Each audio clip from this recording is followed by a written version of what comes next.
First, we are going to start with some surface anatomy of the heart. This is the anterior view of the heart. Here's the base, and this is the apex. The apex helps you tell apart which side the right and the left is. Here's the right ventricle, and this helps receive blood from the right atrium and pump it to the pulmonary heart. And this side is the left ventricle, and this helps receive blood from the left atrium and pumps it to the aorta.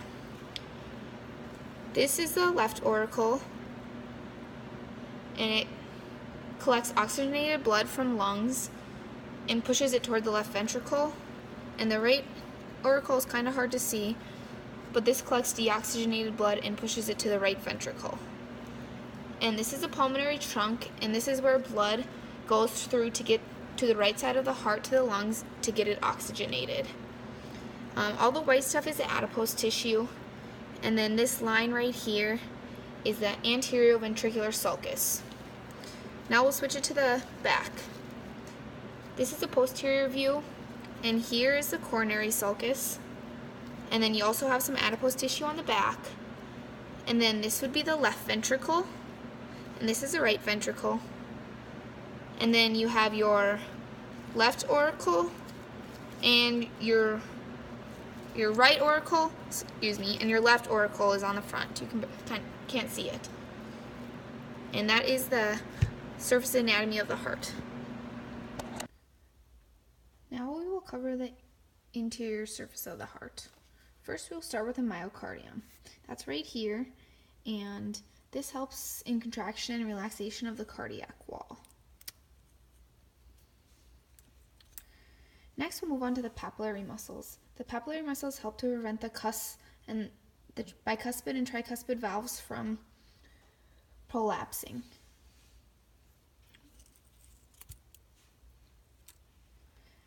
And here we have the right ventricle.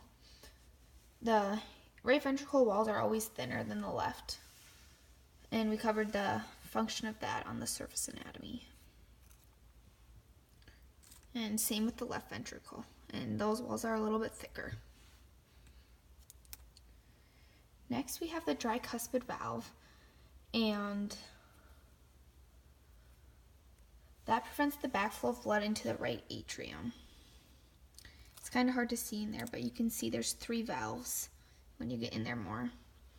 Next, we have the chordae tendineae, which brings the right ventricular walls closer together.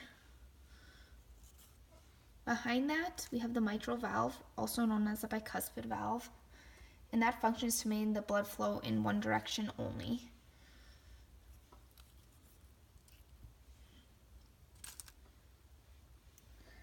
And here's the aorta.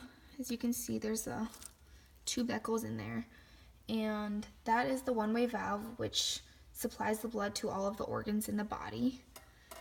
And then here we have the right atrium. And the right atrium transports deoxygenated blood from the vena cava. And that is right here. It's pretty hard to tell with it kind of being cut. And then here's the left atrium. And the left atrium passes oxygenated blood from pulmonary veins into the left ventricle. And then that is right here.